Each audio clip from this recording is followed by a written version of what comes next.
지금부터 실제로 기하학적으로 우리가 어떻게 안경 배우를 우리가 설명할 수 있는지에 대해서 한번 보도록 하겠습니다.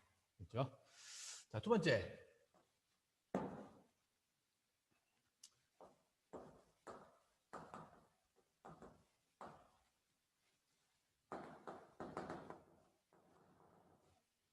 그래서 이 안경 배율은 바로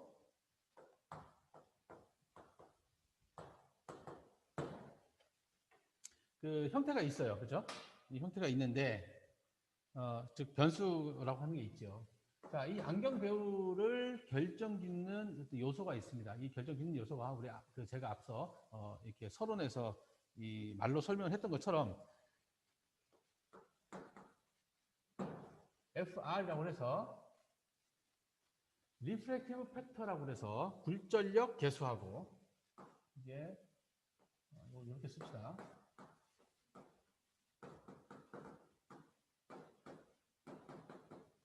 팩터라고 이렇게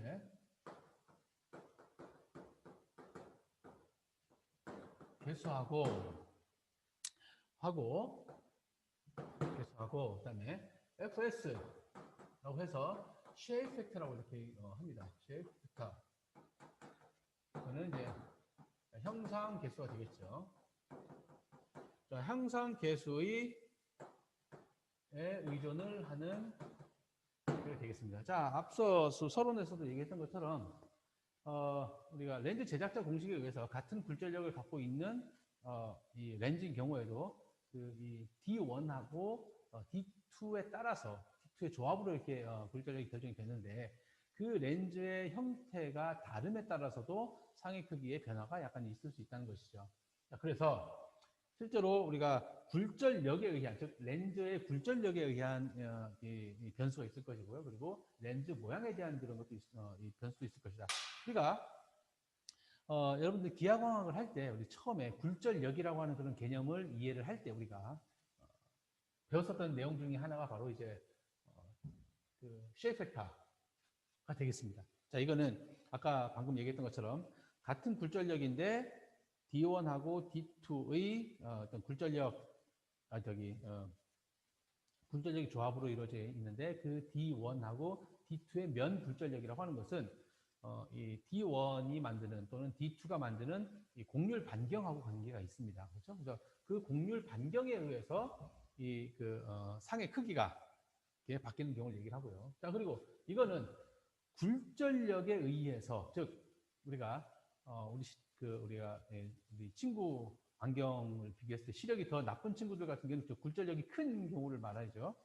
그 근시인 경우에 대해서 시력이 좀 더 안 좋은 데 사용되는 그 교정용 안경 좀 두껍기도 하고 많이 휘어져 있죠. 자, 그 안경 두 개를 이렇게 갖다 놓고 보게 되면 같은 이미지라도 같은 물체라도 분명히 다른 크기를 가지고 있다는 것을 우리가 바로 이제 확인할 수가 있겠죠. 그래서 굴절력이 커지면 커질수록 사실은 좀 더 많이 확대되거나 좀 더 적게 좀 더 많이 확대되거나 그다음에 많이 축소되거나 이렇게 보인다는 얘기지요. 그죠? 그러니까 분명히 그런 식으로 굴절력 차이에 의해서 나타내는 이 상의 크기 변화가 바로 리프렉티브 팩터라고 해서 굴절력에 의한 상의 크기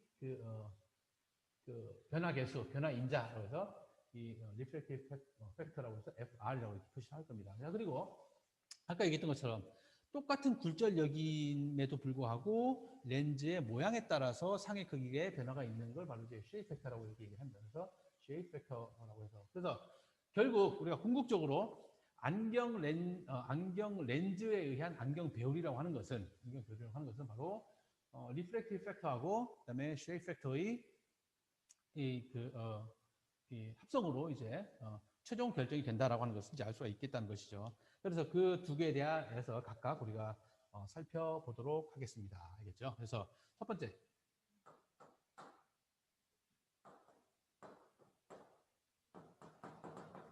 리프렉티브 팩터에 의한 이 안경 배우와 관련된 부분들을 이제 살펴보도록 하겠습니다. 그래서 이제 굴절력 개수가 되겠습니다. 알겠죠? 자, 이 부분은 이제 그림을 그리면서 기하학적으로 우리가 한번 설명을 한번 해보도록 하겠습니다. 자, 그러면 자, 상을 한번 그려보도록 하죠. 자, 이렇게. 자, 이걸 광축이라고 이렇게 생각해 봅시다. 광축이라고 이렇게 생각해 보고요. 이게 각막. 그리고 이게 주점 될 거고요. 그 다음에 이게 입사동. 그 다음에 이게 사출동. 그리고 이게 망막이라고 이렇게 해봅시다. 자, 이거를 각막이라고 하고요. 그 다음에 이거를 주점 H 프라임으로 이렇게 하고, 이거를 입사동, 이거를 사출동 이라고 하고, 이거를 망막이라고 이렇게 해보도록 하겠습니다. 알겠죠? 자, 그리고 그래서 물체를 예를 들어 이렇게 쳐다보고 있다. 이게 바로 크기가 Y인 물체이다. 자, 이 상태가 바로 이제 나안인 경우가 되겠습니다. 그렇죠? 나안인 경우가 될 것 같고요. 자, 그리고 이렇게 똑같이 그리도록 하겠습니다. 똑같이 그 망막, 각막, 그다음에 주점 2개, 그다음에 육사동, 사칠동, 그다음에 이게 망막 이렇게 되시면 되겠죠. 이렇게 되겠습니다. 자, 그리고 크기는 똑같아야 되겠지. 크기를 물체에다가 이렇게 그려보도록 하겠습니다. 똑같죠? 이게 y가 될 것이고요. 여기에 우리가 근시인 경우를 생각을 해봅시다. 근시인 경우에 대해서 생각을 해보게 되면 이렇게 렌즈를 어떻게 그리냐 그러면 이렇게 그려보도록 하죠. 이렇게. 이거는 이제 오목 렌즈를 말합니다. 그죠? 마이너스 렌즈를 나타내는 것이죠. 마이너스 렌즈를 표시한다. 그래서 이거는 마이너스 렌즈를 표시를 한다는 것입니다. 자, 이렇게 됐을 때 분명히 요 상이 크기가 달라지게 된다는 것이죠. 자, 이거를 그려주기 위해서 자, 요걸 구해야 되겠지. 우리가 입사동하고 사출동, 즉 각막을 지나고 그죠? 굴절이 시작되는 이 입사동까지, 즉 우리가 동공이죠. 우리 입사동이라고 하는 게 사실 우리 그 모양안을 통해서 그죠? 광학적 모양안을 그 기준으로 한번 해보도록 하겠습니다. 그죠? 그러면 분명히 요 끝부분이 끝부분하고 입사동의 위치를 일치시켜 줘야 된다는 것이죠. 이렇게 쭉 이렇게 쭉 되겠습니다. 이렇게 위치에 보는 게 되겠죠. 자, 그러면 이게 이 끝부분을 바라보는 각도를 우리가 결정할 수 있겠지요. 그죠? 그래서 이렇게 결정할 수가 있겠습니다. 이거 마찬가지로 이렇게 결정할 수 있겠다. 그래서 우리가 이 입사동으로 들어오는 요 각도를 바로 각도를 오메가라고 이렇게 표시한다는 것이죠. 그죠? 자, 그리고 상이 맺히는 부분은 우리 사출동에서부터, 그죠? 사출동에서부터 요거의 연장선으로 생각을 요거하고 평행하게 그려야 되겠죠. 평행하게 이렇게 그리도록 하겠습니다. 알겠죠? 요거하고 평행선입니다. 요거는 사실은 이렇게 되겠지. 요거하고 요거는 평행선입니다. 알겠죠? 그래서 요 상을 바라보는 요 각도가 바로 오메가 프라임 되겠다는 것이죠. 그죠? 마찬가지로. 자, 이거는 이렇게 됐다는 것이. 자, 이거는 우리가 상에 대한 그림을 그려볼 때,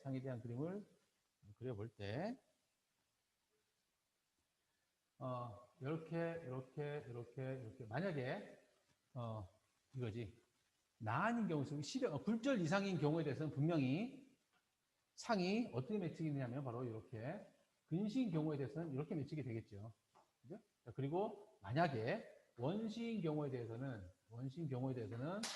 상이 요 뒤에 이렇게 초점이 매치게 되겠다는 것이죠. 그죠? 이렇게 될 겁니다. 그런데 우리가 근시인 경우만 생각을 하고 있는 겁니다.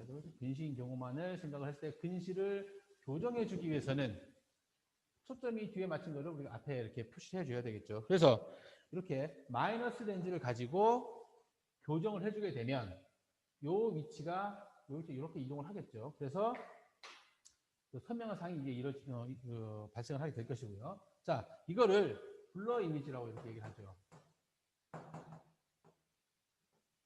블러 이미지라고 이렇게 얘기를 합니다. 자, 블러 이미지라고 하는 것은 아까 앞에서 얘기를 했던 것처럼 바로 요게 되겠죠. 그죠? 즉, 우리가 선명하게 보이지는 않지만 여기서부터 여기까지의 어떤 그 물체의 크기가 이게 흐리긴 하지만, 그죠? 선명하게 흐리기는 하지만 그 크기를 갖고 있다는 것이죠. 그래서 이거를 선명하게 보여주는 게 바로 마이너스 렌즈를 가지고 교정을 해주는 거잖아요. 그죠? 자, 이렇게 되는 것이라는 거지. 그래서 이거를 우리가 IE라고 이렇게 표시를 해보면 좋겠습니다. 그죠? 이거를 IE라고 이렇게 표시를 해보면 되겠다는 거죠. 그죠? 여기에 바로 우리가 이 안경 배열을 해서 나타내는 이 내용이 되겠습니다. 즉, 난으로 봤었을 때의 망막상의 크기인 IE가 되겠다는 것이죠. 자, 그리고, 실제로 여기서는 어떤 물체를 바라보는 데 있어서 우리 입사동까지 그죠? 위에 있는 그림하고 똑같이 한번 그려보도록 하겠습니다. 이렇게 되겠죠? 이렇게 될 겁니다. 그지? 이렇게 될 거고요. 그죠? 자, 이렇게 될 겁니다. 자, 그리고 마찬가지로 똑같이 이것도 이렇게 되겠고, 마찬가지로 이렇게 되겠다. 그래서 이때 만들어지는 요 각도가 됐죠? 각도가 바로 오메가가 되겠다는 거지. 여기서 쳐다보는 게 바로 이게 오메가가 되겠습니다. 자, 그러면 원래 나인 경우 똑같이 그린 겁니다. 요 위에 거하고. 그런데 교정 렌즈를 착용했다면 이 마이너스 렌즈의 뒷면, 즉 렌즈에 우리 상이 맺히는 곳은 렌즈 뒷면입니다. 그죠? 상측 정점에 상측 정점에 그 상이 맺히게 되는 것이겠죠. 그래서 그 상측 정점에 상이 어떻게 보이냐, 즉 물체를 바라보는 거죠. 우리가 어떤 물체가 망막의 맺힘으로 인해서 우리가 그 물체를 바라보고 있는 거기 때문에 실제로 요 그 렌즈의 뒷면에 생기는 형태는 분명히 마이너스 렌즈이기 때문에 이렇게 축소되어서 보이게 될 것이다. 그런 것이죠. 이렇게 표시하는 게 좀 더 이해가 쉬울 것 같습니다. 이렇게 표시를 임의적으로 그리겠습니다. 이렇게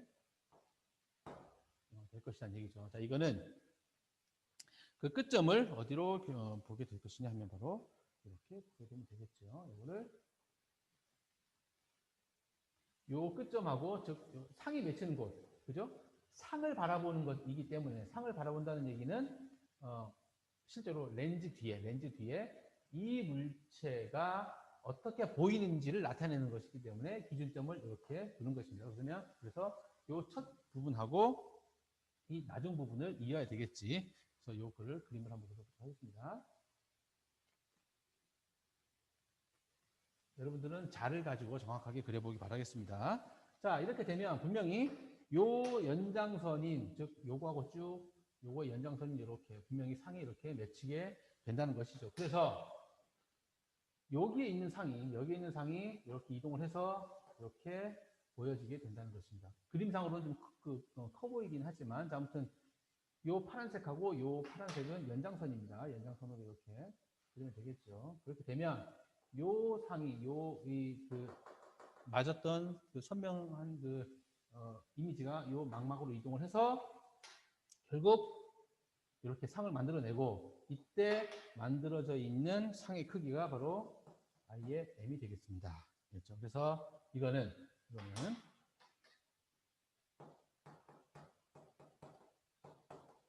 자, 스펙타클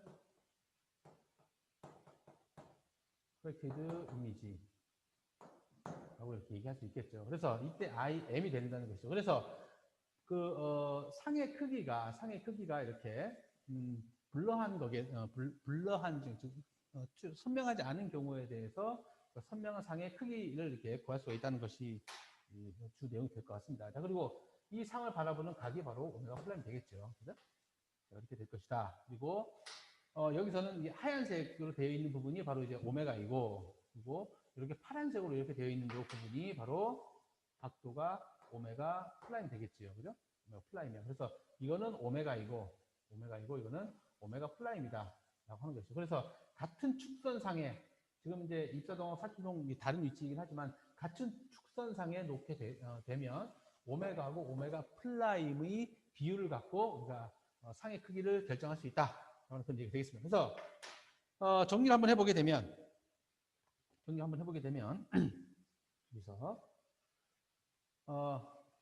과학적으로 굴절 이상인 경우에 대해서는 물체를 바라보는 각도를 오메가라고 하고, 상을 바라보는 각도가 오메가 플라임인데, 우리가 흐리게 보인다, 선명하게 보이지 않는다라고 하는 이미지는 바로 블러한 이미지를 보이게 된다.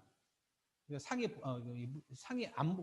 상이 안 맺힌다. 즉, 선명한 상이 맺히지 않는다라고 하는 그런 뜻으로만 이해하면 되겠죠. 그죠? 그래서 분명히 그러니까 근시인 경우에 대해서는 분명히 상이 앞에 맺히게 될 것이니까. 그죠?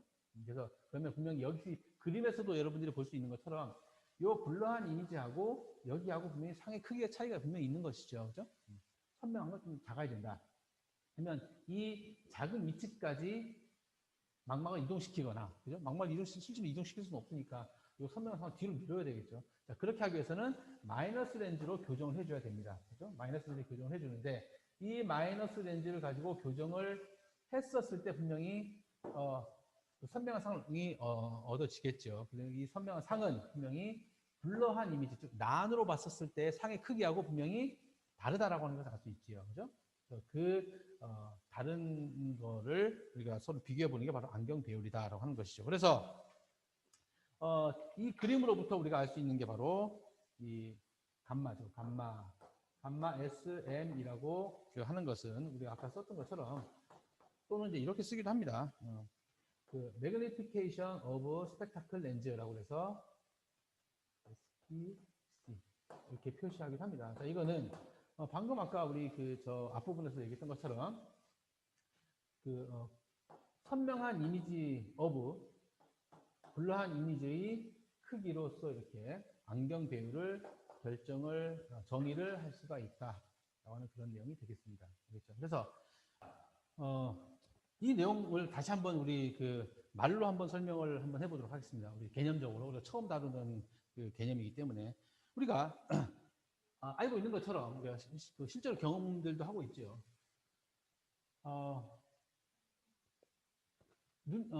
어떤 물체를 찾아보는 데 있어 광학적 굴절 이상이라고 하는 것은 선명하게 보이지 않을 뿐이지